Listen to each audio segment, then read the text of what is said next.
Mbote na biso ya mingi na bana na Kongo na mokili wa partout bozali. Oyo ezali rubrique na biso ya lelo ndenge bozali koyoka yango. Na bana ko meka ko changer ba rubrique na biso. Na yebi ke soki na beti yango ezali ko rappeler ma mémoire belé na kati na bino. Mais mosala nazali kosala nazali ko raconter ba histoire. Eza ba histoire moko nostalgique oyo eza ko zongisa bino na ba place oyo fallait bozala. Bande ko ngai na kosenga na bino liboso bo s'inscrire na canal na biso. Eza nango gratuit. Au côté na YouTube omoni inscription bakomi subscribe o cliquer wana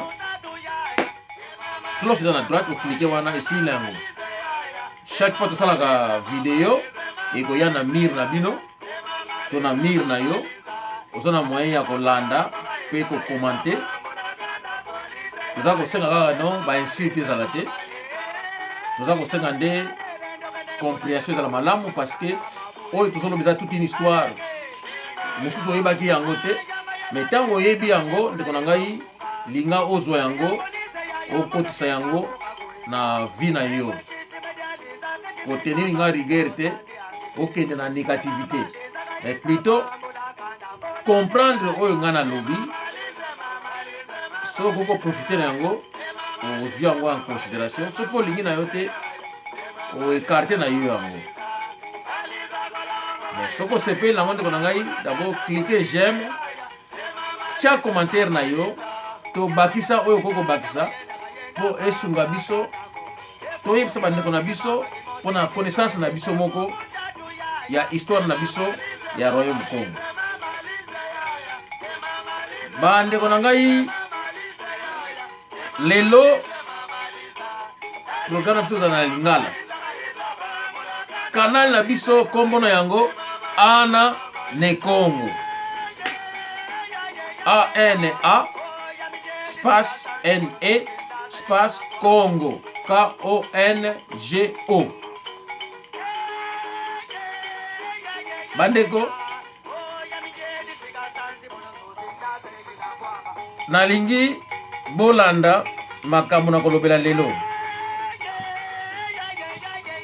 Makambo na kolobela lelo ezali batu basengi nga yango ya mingi. Je pense que nasina lobela yango babino me mbuta mutu tolingi likambo oyo olobela yango. Bandeko bula nanga malamu. Ndeko na ngai na Irlande kiala kubila landa malamu. Ndeko na ngai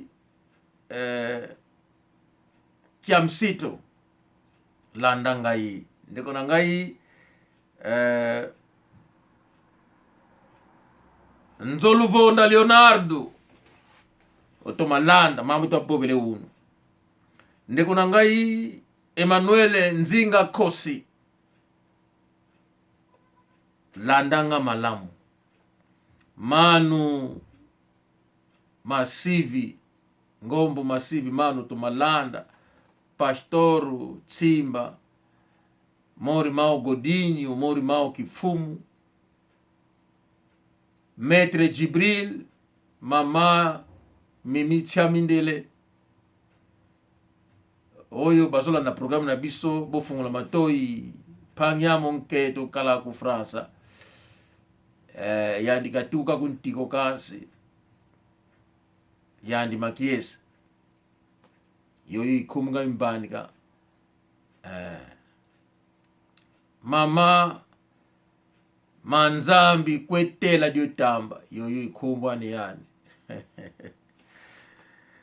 Jidas kienga ketuya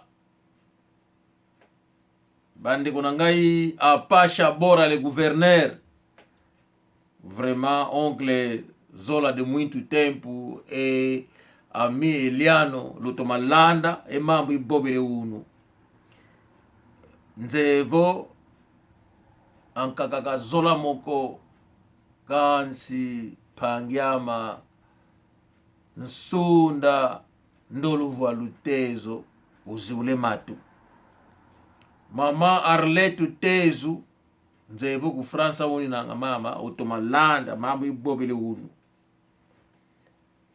manu ngombo masivi manu de matondo na likambo lobaki na ngai muingilu muingilu yoyo inzila siange bakati manu tangzen kaka vo bobo woni nanga fite monabo na television tangzen kaka embobo tina zitinanga manu de matondo wa umbambu elimbundu kansi imuingilu iuna muingilu inzila siange bakati ikabulange ibambulanga mwene mbutame donc manu tangzeka ndinga pena zibeke muntu fite mona bonge muntu mukana pila kani wina manu di matondo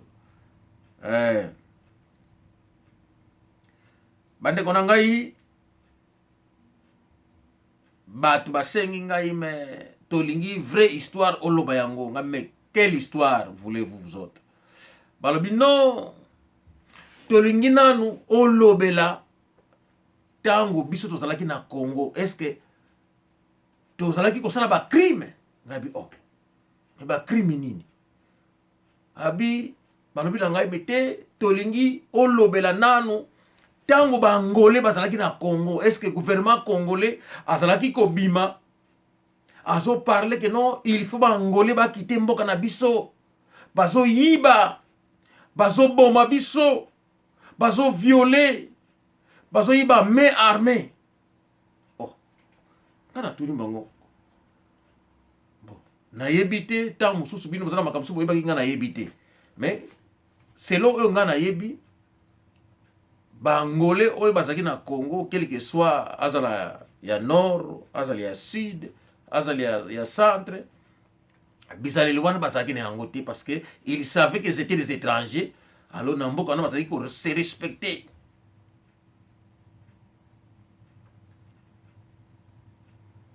kulutu moko abengi ngai atuni ngai abina ngai leki est-ce que yo oyebi tango tozalaki na Congo ba poste mingi pe ezalaki géré par les Angolais oui kulutu na yebi ba poste mingi ezalaki géré par les Angolais est-ce que bangolais wana bazalaki ko iba bangolais wana bazalaki ko sala mabe bandeko nalingi nameka kolobela mwa muke keleke batu oyo bino boyebaki te mais bazalaki na bango bangolais bandeko tozalaki na gouverneur général ya banque du Congo à l'époque azalaki kovanda na palais de marbre lelo kuma palais présidentiel mais à cette époque le gouverneur général ya banque du Congo habitait là-bas monsieur Albert Ndele bandeko na ngai Albert Ndele papa Albert Ndele azalaki membre ya Bako sinayebisa bino ke Abako ezalaki parti moko to mouvement moko ya Bakongo à cette époque ezalaki ko réunir bana ya royaume Congo soki naza na bonne mémoire nakoki kociter quelques noms o basalaki parti ya Abako tozalaki na papa dia enani Kisolokele papa dia Lungana papa Diangenda tozalaki na Monseigneur Kimbondo tozalaki na papa Kanza tozalaki na papa Albert Ndele le gouverneur ya banque du Congo à l'époque tozalaki na papa Kasavubu l'ancien président le premier président ya Congo et République du Congo tozalaki na papa Mingi Edimbala Zeteke d'ailleurs il y a qui na mbongo koleka bango surtout à cette époque tozalaki na papa Yulu le premier président, je me semble que le président ya Congo Brazzaville, azalaki ko faire partie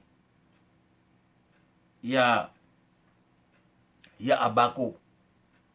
Bandeko ba kombo mususu soki na bosani bomoni ke na ba kombo na cité étaient tous ba Congo ya Royaume Congo. Na ba kombo na cité Mungala zate, Muluba zate, Muswahili azate. Batouana, c'est eux qui ont fait que les Congo, où il y a les lots, où il va occuper, et comme indépendant.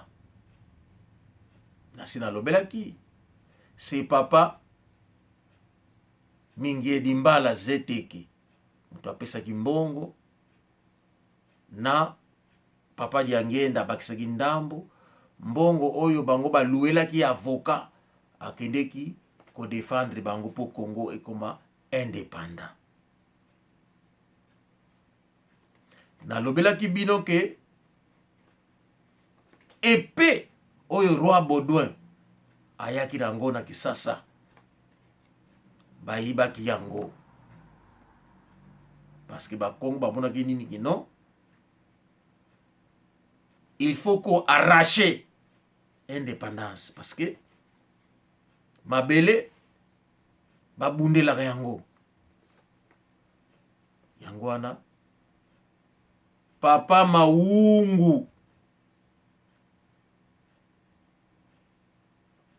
aibaka épée wana tango roi Baudouin aye na Congo na première visite na ye.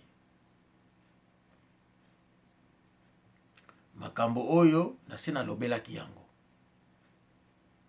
Bandeko, on est kaka parenthèse na uti ko sala, mais natika na zonga na likambo penza oyo eza important. Bandeko, papa Albert Ndele, premier gouverneur général ya Banque du Congo, azalaki angolais, azalaki mutu ya Kabinda, azalaki congolais te. Mais âge na ye salaki ke lokola salaki ya Royaume Congo, tangu Congo ikomi indépendant, ba oyo batikalaki na ngambo kotoyo tango bakaboli oyo Belge okipaki ikomaki République démocratique du Congo, la République du Congo à cette époque. Mais papa Ndele baboti na ye libota na ye basaki na Kabinda. Or Kabinda etikalaki na Angola. Donc a changé quitté, il est resté angolais. Yangana bomonaki papa Albert Ndele azalaki ko financer FNELA parce que azalaki ami à papa Olden Roberto et puis azalaki ami à papa Kunzika Emmanuel. Étant gouverneur à banque, azalaki ko financer FNELA et papa Olden Roberto na papa Emmanuel Kunzika était obligé de garder les secrets. Yango na yebisaki bino que maman Antoinette, Marie-Antoinette, n'était pas congolaise, azalaki kabindaise.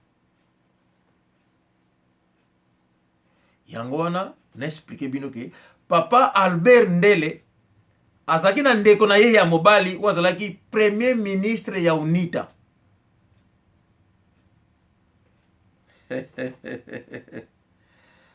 Mais boyebi UNITA ezali union nationale ya indépendance totale ya Angola. Fondateur nango ezali le docteur Jonas Maliero Savimbi.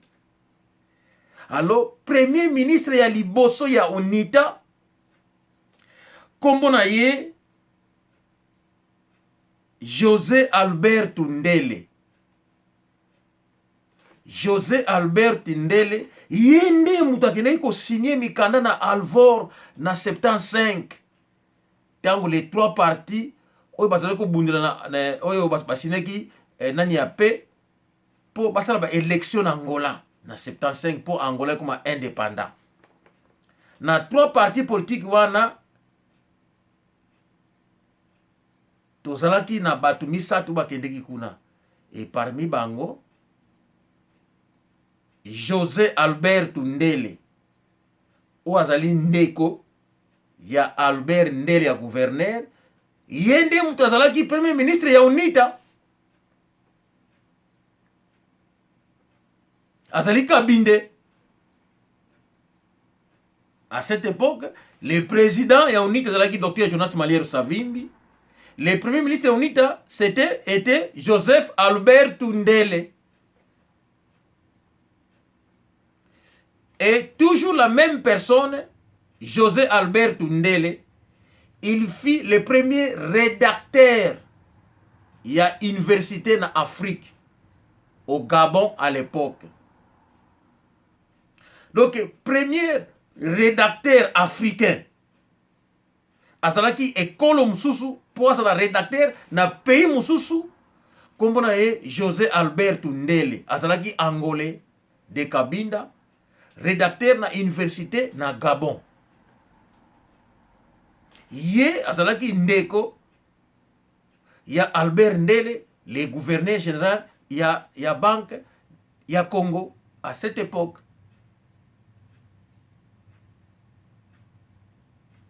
Bandeko ayiba mbongo te, asala mabe te, ayiba biba mbongo te po akena na bapoto. Tango a démissionné, atika le kaka mutu normal. No tango a pension asirisi, atika le mutu normal. Bandeko, bato balingi n'a parlé sur le comportement angolais.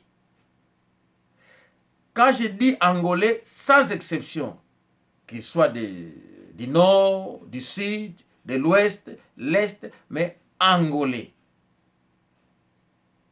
Bandeko, tozalaki na bangolais belé. Oyo bazalaki batu, bazalaki ko travailler na gouvernement. Yango bamonaki nini kino, comme Mobutu azalaki ko valoriser bango. Comme Papa Kasavubu savait que na début déjà à Bako bazalaki ini. Bazalaki bandeko na bango, tango Mobutu aye, comme Mobutu faisait partie, Mobutu savait l'histoire. Mobutu a gardaki bato wana, akoraki ko toucher bango te. Parce que bato wana, bazalaki na ba brique, oyo bango ba tiaki na Congo, po Congo kuma lelo za Congo. L'exemple, Papa Emmanuel et Papa Mingedi Mbala abimisi mbongo pour la indépendance ya Congo, lui qui était angolais. Papa Diangenda abakisi ndambo. Moi si na ye maman Marie-Antoinette azaki Kabindese. Le gouverneur de la Banque du Congo azalaki Kabinde. Le directeur ya cabinet ya président le maître Maïdi Kangimbi, il était Kabinde. Azalaki congolais te. Bandeko na sita bato ebele, les Bela Bela par exemple, l'orchestre Bela Bela, les Soki, les frères Soki, ils étaient des Mumboma, Bauta na Noki, bazalaki ba angolais ba congolais te. Bandeko bazalaki nombreux, l'Ekipedi, les vieux Ferreira, oyo basimbaki football à l'époque. Tout ce monde-là. Mutu asalaki vita, asalaki un angolais. Mutu asalaki bilima, asalaki na Chiang Lai, par exemple, Viengunza Chiang Lai, asalaki angolais. Moto oyo ba vie Kuba na Imana, ils étaient des angolais. Oyo asalaki étoile d'Isaïe Rwenzori, ils étaient des angolais. Koko na ngai ya mobali, leki ya koko na ngai ya mobali André ki amena boti mama na ngai, leki na ye prévoyant Kano, ye asalaki foudre. Azaki na boulangerie pâtisserie na Isoki. J'ai déjà dit ça. Kolo ya foudre. Asalaki Muzombo. Na sélection ya Congo, sélection du Zaïre, oyo bazaki Coupe d'Afrique ya 74. Mayanga Maku azalaki Muzombo. Kondi Muzombo, Mavuba Muzombo, Tubilandu Muzombo. Bazalaki nombreux à cette époque.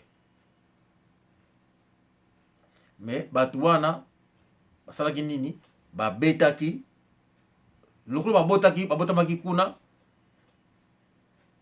bazalaki obligé s'intégrer mais bazalaki ko vivre angolais bato wana bazalaki kosala ba crime te bandeko ba angolais wana bazalaki ko violer te bazalaki ko yiba a main armée te bazalaki kosala makambo ya mabe te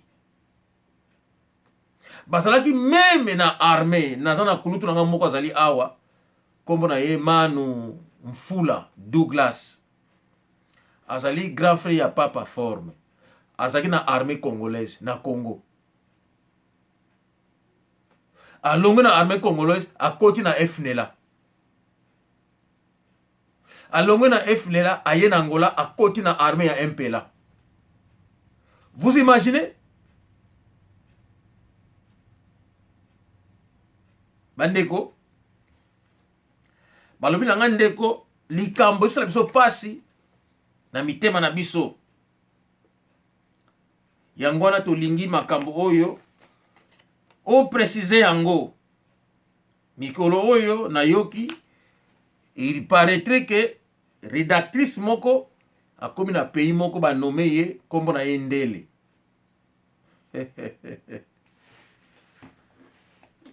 na suki wana nayebi te na mboka nini nayoki kaka bazolobela yango alobaki ke te bozobenga ngai congolaise mais naza na mutu moko aza congolaise te bi aza congolais te donc libota na ye parti moko eza angolais moko eza congolais. Alors soki aza na kombo ya Ndele seke tata na ye azali Kabinde e mama na ye nde mutu azali congolaise. Tata azali angolais. Elle avait bien dit ça, n'attendant quelque part. Mais tout ça la parenthèse kuna bande kona ngai na lingina na lobakaka oyo bande ko balabi na ngai que vraiment makambo oyo tolingi yo olobela yango parce que tolembi mboka na biso ekomi na mindondo ebele bande ko na ngai nazangaki maloba na moni bon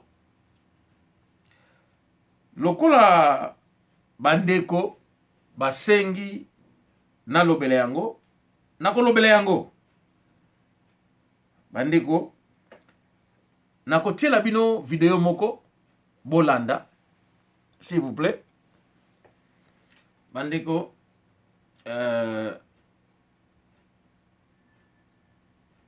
na Angola toza na problème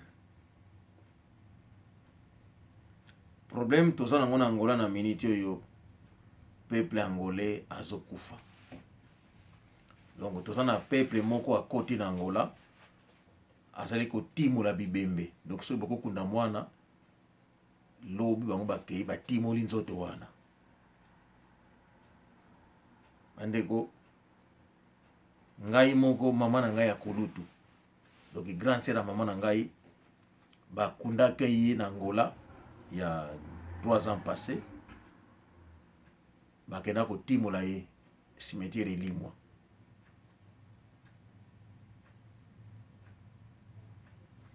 bandeko na ngai lelo oyo na Angola batu nalingi natia bino ba video bolanda yango batu bakoma kobanga donc ba taxi ebima kati ya Angola wana ba taxi wana kuna na kati balobaka kaka lingala bakono bayo batelemi bokoti na kati baso lingala bakena bino bake koboma bino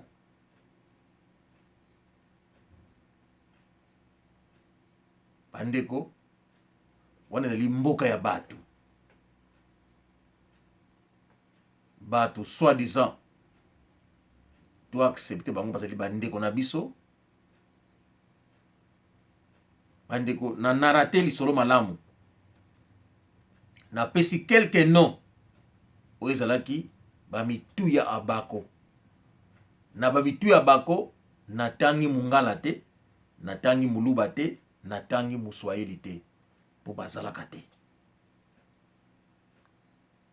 Na Congo oyo tozolobela lelo, Congo démocratique ya lelo, batu oyo babundaka basengaka indépendance ya Congo, il y avait des Angolais. Na tangi bino kombo par exemple ya papa Mingedi Mbala Zeteke, d'ailleurs il doit financer yango. Na tangi bino kombo ya papa Yulu oyo akomaka président ya Congo Brazzaville, il faisait partie de la Bako. Na tangi bino kombo ya papa Albert Ndele, gouverneur national à Bako, il faisait partie de la Bako.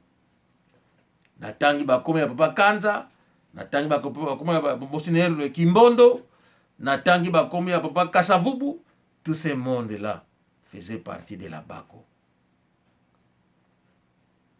Lelo oyo na Angola, okomona taxi etelemaki bokoti na kati bazolo ba chiluba, to Swahili, to Lingala, bakena bino bodi asa angolaise, bake ko boma ye, ba botoli biloko, ba botoli mbongo.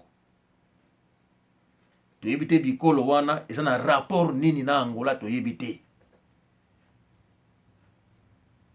bikolo wana nyongo nini Angola za na ngofa futa bango po batika ko boma peuple angolais, tozo yebate. Bandeko batuni, est-ce que oyo bazo sala na Angola yango ba angolais basalaki, tolibeki ba angolais sans exception na Congo démocratique, est-ce que yango basalaki ko sala ba taxi zo ya kokena ba congolais ko kata bango, ko kotela bango ba main armée, ba tuni ngai tango mususu ba angolais yango esali basaki nango kuna, yango na bango pe ba ye po bazongisa.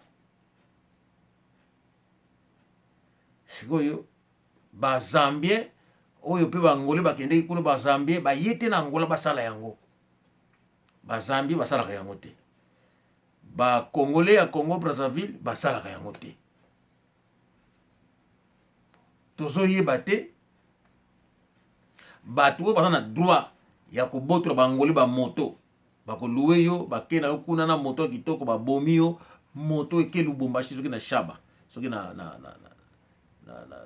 Kasai to na Mbujimai. Tozo yeba te batu ba insiste que non, tolingi nano to yeba. To monaki publicité ya Kuka na Angola. Kuka ezali masanga ya Angola. Bandeko nakolakisa bino likambo moko, botala bino moko na Angola oyo publicité ya masanga. Publicité ya masanga. Na publicité oyo balobi bango bomoni yango, publicité ya masanga ya Kuka. Eza bière moko angolaise. Na publicité wana bakomi sommes baluba. Bandeko Angola eza na problème. J'espère que bomoni oyo ngana tsheli bino wana. Na yipite soki na bandela musu bandeko na ngai, parce que bolanda oyo ezali publicité ya masanga ya Kuka. Botala yango bino moko, publicité ya masanga ya Kuka. Bomoni yango, c'est clair yango na botala. Donc bazosala publicité ya Mixing, Primus, Skol.